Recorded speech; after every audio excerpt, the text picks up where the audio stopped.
Très simple.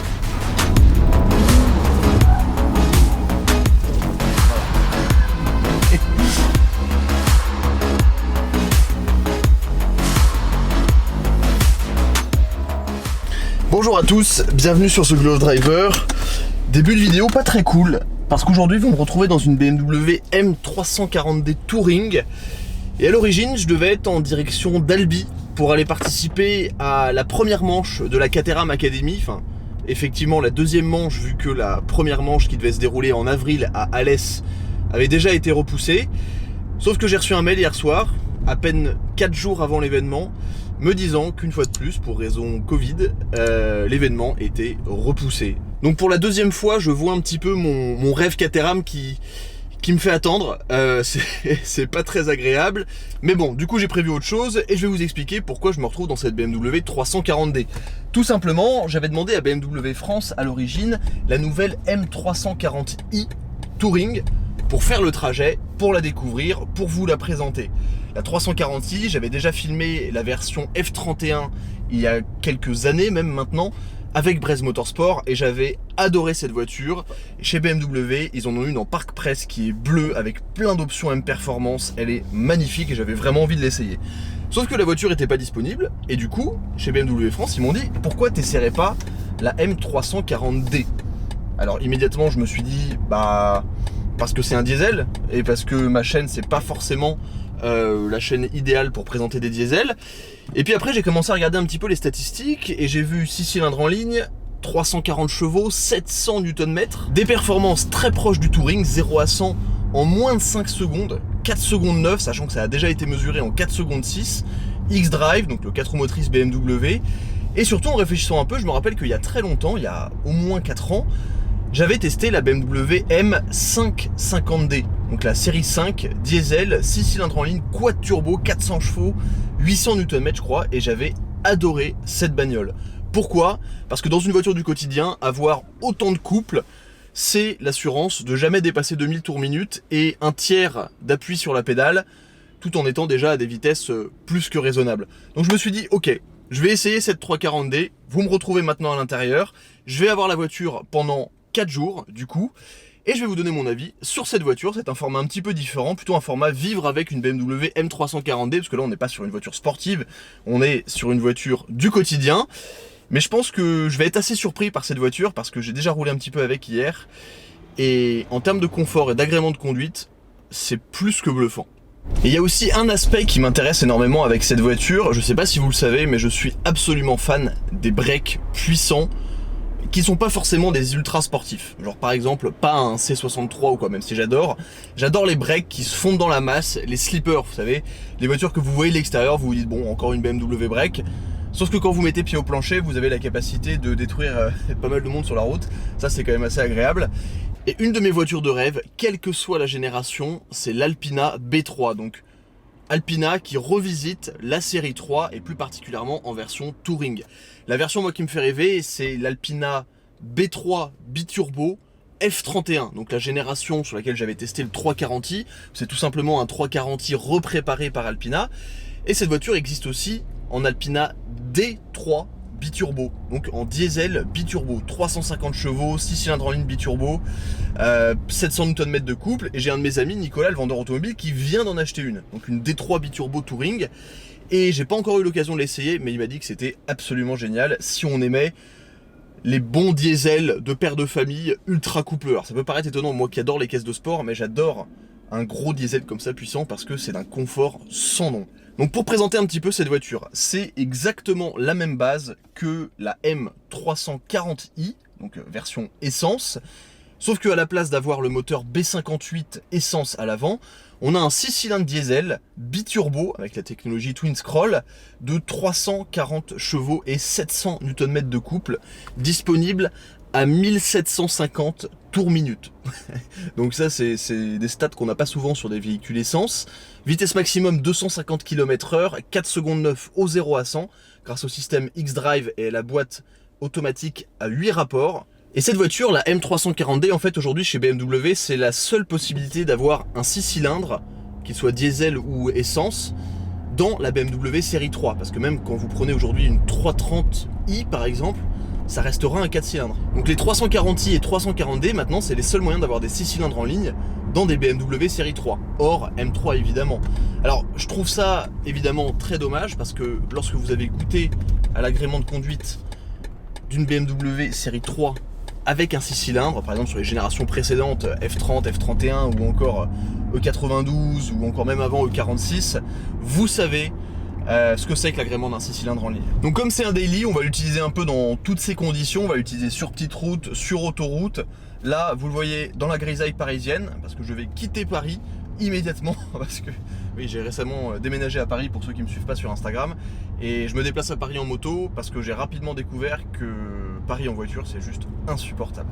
Donc vivement qu'on quitte le périphérique, mais pour continuer sur les différences avec cette M340D Touring, comparé à une série 3 normale, on a un traitement, on va dire M Performance, je mets un peu des guillemets parce que aujourd'hui les M, les AMG, ça va un peu plus rien dire, mais on a quand même un pack M extérieur avec plein d'éléments sur la carrosserie dans cette espèce de couleur grise métallisée qui lui va vraiment bien. La face avant est différente, on a des espèces d'étoiles sur la calandre, on a une grosse double sortie d'échappement à l'arrière. Alors sur un diesel, vous me direz que c'est pas forcément adéquat, mais je trouve que c'est bien intégré dans le design de la voiture. On a aussi, et ça c'est une spécificité, un différentiel à l'arrière M Performance qui permet vraiment de verrouiller les roues arrière pour pouvoir s'amuser un petit peu. Parce qu'on a quand même 700 Nm de couple, c'est plus qu'une M3, que la dernière M3 G80, G20, je sais même plus. Sur cette voiture, on a aussi des roues optionnelles en 19 pouces qui sont, je trouve, superbes. On a les étriers de frein M Performance avec les disques, donc c'est caractérisé par les étriers de frein bleus. Esthétiquement à l'extérieur, la voiture, je trouve qu'elle est vraiment super réussie, elle est très discrète, surtout dans cette teinte grise métallisée, c'est vraiment sobre. Il y a peu de badging M, ce que j'aime bien, il y a juste l'inscription M340D à l'arrière, un petit M sur les ailes de part et d'autre, et c'est tout. Ça reste donc assez sobre. Ouh, c'est coupleux.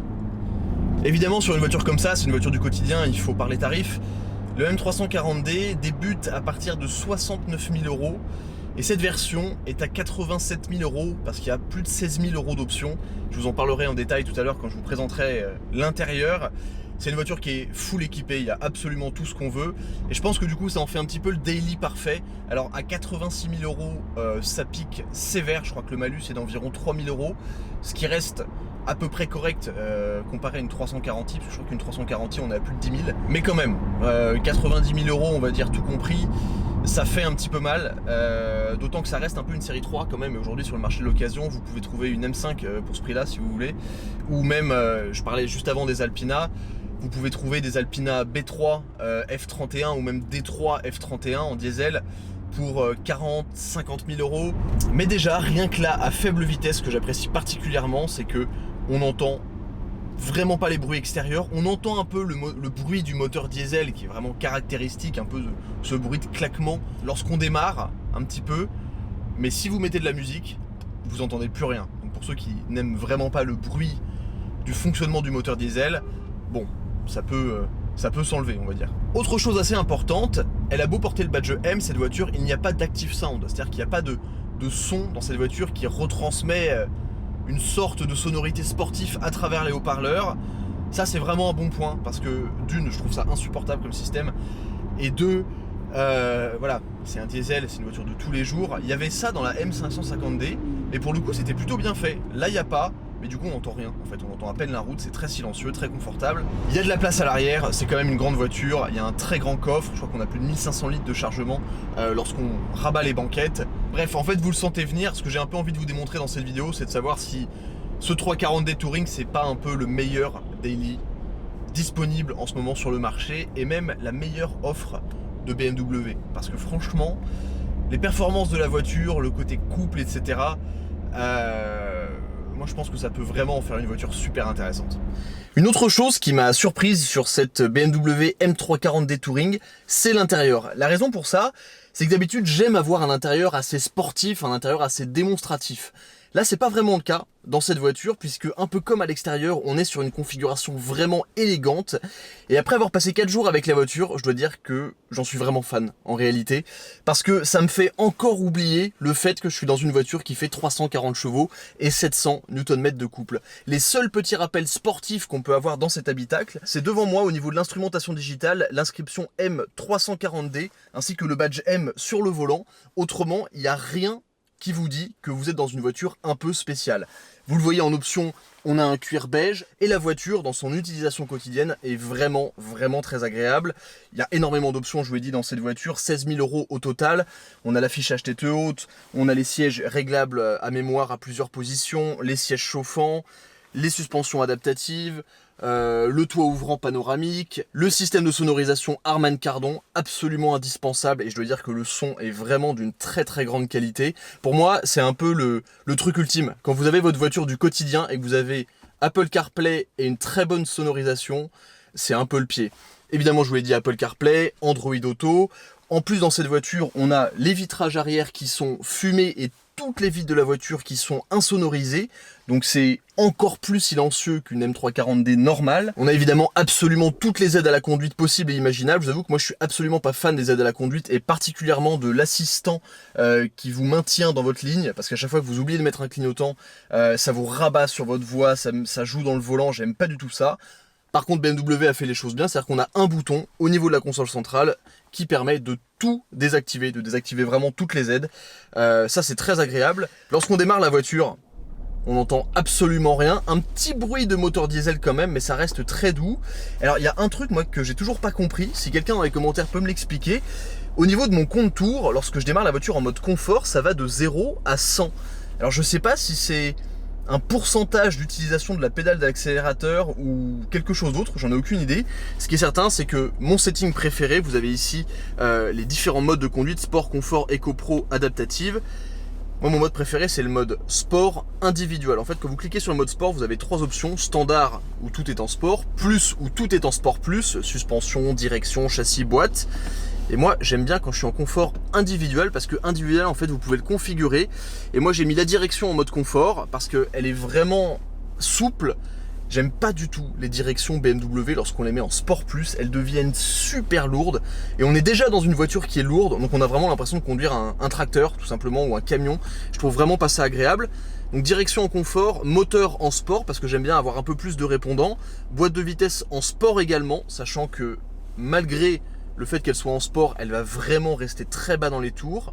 Et ensuite, l'amortissement en mode confort. Donc amortissement et direction en confort, moteur et boîte en sport. Et pour moi, ça c'est le combo parfait. Vous avez une voiture ultra silencieuse, ultra confortable, qui a toujours de la reprise. Je vous l'ai montré sur la route, mais vous évoluez en permanence à 1200, 1300, 1400 tours minute. Et lorsque vous voulez accélérer en sortie de ville pour passer de 50 à 80 ou sur un péage ou sur une entrée d'autoroute, vous n'appuyez jamais à plus de 50% sur l'accélérateur. Et ça, c'est vraiment un confort, je trouve. C'est génial, mais pour terminer sur l'intérieur, moi je suis vraiment fan. Évidemment, les planches de bord BMW, c'est pas les plus démonstratives, ça reste très conservateur, on veut dire ça n'a pas énormément évolué, mais c'est un intérieur dans lequel on se sent bien, c'est classe, c'est dynamique, il y a des petites touches sportives quand même.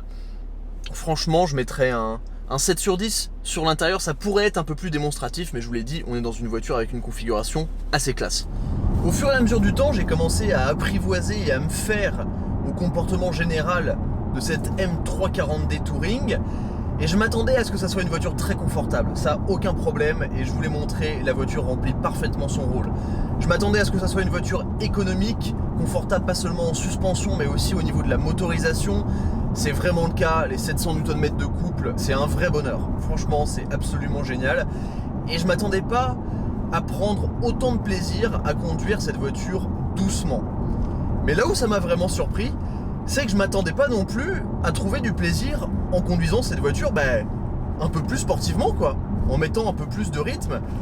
Et c'est là où j'ai été vraiment surpris. Alors, première chose, toujours dans cette voiture, c'est désactiver les aides à la conduite, parce que l'assistante de ligne, de maintien de ligne là, c'est insupportable. Ensuite, deuxième chose, on appuie sur le bouton sport, on se met en mode sport plus, la voiture rétrograde, alors ça fait toujours aucun bruit, c'est toujours très doux. Mais le côté impressionnant, il arrive lorsque vous commencez à caresser un petit peu la pédale. Là, je caresse à peine l'accélérateur et le compteur de vitesse monte très très vite. Parce que ces 700 Nm de couple, ils arrivent avec une douceur folle. Mais je vous assure que ça, c'est le meilleur moyen pour perdre son permis sans s'en rendre compte. Et surtout, beaucoup plus facilement qu'avec une voiture essence, parce qu'avec une voiture essence, vous entendez quand vous allez vite.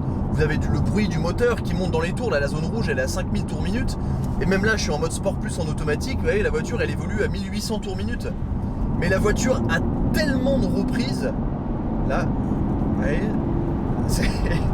en fait j'ai l'impression quand je regarde le compteur de vitesse que je suis pied au plancher. Alors qu'en réalité je suis même pas à 25% de pédale. Et c'est ultra bluffant. Alors quelque chose qui est important avec cette voiture, c'est qu'on a aux quatre coins des Michelin PS4S qui sont des très bons pneus pour faire ce que doit faire cette voiture, c'est-à-dire du trajet quotidien avec un petit peu de sportivité et surtout un excellent grip. J'ai fait le trajet aller Paris-Vendée sous une pluie pas possible et la voiture se comportait parfaitement bien. C'est là où c'est aussi agréable d'avoir un 4 roues motrices en daily. Et je vous le disais, au niveau du comportement, c'est assez bluffant parce que la voiture, elle est très agréable à conduire. Alors évidemment, ça reste un grand break, ça reste une voiture de tous les jours, c'est pas une M3, loin de là. En revanche, la voiture acceptera très facilement un petit rythme coulé dynamique là. Et je dois dire que c'est ultra plaisant. Et surtout, ce que j'adore, c'est que c'est hyper bien amorti. Ça c'est vraiment le point fort de cette voiture, en dehors du moteur qui est pour moi clairement bluffant. C'est très bien amorti. Et surtout ce qui est excellent, c'est que ce système MX Drive, il est toujours typé propulsion. Et ça c'est pareil, vous le sentez aussi dans les virages. Évidemment, il y a l'avant qui tire la voiture. Mais lorsque vous attaquez un petit peu, vous sentez vraiment ce côté propulsion et surtout ce côté super équilibré de la voiture. C'est une BMW, il n'y a pas de problème avec ça, c'est une BMW et lorsque vous rentrez dans des virages, la voiture est toujours très neutre, on a un avant qui est précis, un arrière qui est bien posé, et là je vais vous montrer un petit truc juste à gauche là, qui est assez rigolo et qui montre bien que cette voiture c'est toujours une BMW. Regardez, c'est un micro parking là, très simple. Voilà. Si ça c'est pas de la propulsion, je sais pas ce qu'il faut. Alors, évidemment j'avais déconnecté le SP pour la manœuvre, mais ça montre quand même qu'on peut prendre du plaisir dans un grand break BM tout confortable. Et ouais, moi ça m'éclate parce que c'est fun, ça laisse un côté quand même assez fun à la voiture, malgré son côté vraiment daily de papa tranquille, mais qui a quand même envie de se faire plaisir. Mais cette voiture elle est tellement agréable en conduite coulée dynamique sur le couple, vous appuyez jamais à plus de 50% sur l'accélérateur, vous n'en avez pas besoin. Vous n'en avez pas besoin, la voiture elle est tellement puissante, il y a tellement de couples qui vous propulsent comme ça tout doucement, c'est d'une onctuosité folle, vous montez jamais dans les tours. Et ça c'est le vrai côté fun de cette voiture. Et même en ayant transporté des passagers, la caisse est tellement maintenue et c'est tellement agréable à tous les niveaux, tout est tellement homogène en fait, que même à l'arrière sur une route comme ça un peu sinueuse, un peu dynamique, les passagers ils se sentent même pas mal à l'arrière parce que la voiture elle est très maintenue. Et ça en fait quelque chose d'extrêmement plaisant. Ce qui est aussi agréable avec le diesel, c'est la consommation. 7,5 litres de moyenne avec cette voiture sur 800 km, avec une voiture qui fait quand même 340 chevaux et 700 Nm, avec un 6 cylindres en ligne, c'est quand même pas déconnant. Surtout dans une voiture qui fait 1,8 tonne, 5 places, confortable, hyper technologique, du quotidien. Ça, je dois dire que c'est vraiment quelque chose qui est très cool et très agréable. Au niveau de l'esthétique, même si cette voiture elle a une configuration très sobre, alors ce que j'aime beaucoup personnellement parce que on la remarque pas du tout dans la circulation, ça peut vraiment jouer en votre faveur lorsque vous vous retrouvez à jouer un petit peu avec des voitures puissantes. Alors je fais pas l'apologie de la course sur route, mais ça, c'est la meilleure voiture pour enfumer tout le monde avec le sourire et en toute décontraction. Parce que 700 Nm de couple, c'est quand même les données d'un C63 AMG. Et ça peut suivre un paquet, je pense, de 911, un paquet de bonnes voitures de sport en ligne droite, sans aucun problème. Et je dois dire que c'est assez jouissif d'enfumer des gens avec leur sportive dans un gros break diesel. Je trouve ça quand même très sympa. En fait, si je dois définir en un mot cette voiture, c'est une voiture qui est ultra agréable à conduire. C'est une voiture qui c'est la performance. Mais attention, pas la performance au sens purement sportif comme on l'entend d'habitude, au sens performant au quotidien. Ça fait tout et ça le fait extrêmement bien. Le confort, il est présent. La technologie, elle est présente. Le look est cool. Moi j'aime beaucoup le look de cette voiture, avec des stats en termes de motorisation qui sont quand même loin d'être ridicules. Ouais, ça fait tout bien. En fait les moteurs diesel c'est pas des moteurs sportifs, parce que le diesel pour moi c'est pas associé au sport. En revanche en termes de confort de roulement, c'est pas mal. Et dans cette version en particulier, c'est vraiment fantastique et je suis vraiment bluffé. En fait je suis vraiment fan de cette bagnole et c'est le premier diesel que j'essaie sur la chaîne. Il n'y en aura pas 50 des essais de diesel, mais celui-là il me fait vraiment plaisir. Et c'est ce couple là qui vous colle au siège du début à la fin. Et là vous êtes hors la loi. Freinage, la voiture reste très stable, on l'emmène dans un virage, ça bouge pas. C'est tellement sain. Et là je suis complètement hors la loi niveau limite alors que j'ai l'impression de pas aller vite. Enfin bref, tout ça pour dire que merci BMW de m'avoir prêté cette voiture, c'est une super découverte, je suis vraiment très content. Et maintenant il va être temps de rentrer à Paris pour rendre la voiture. A très vite sur The Glove Driver, ciao.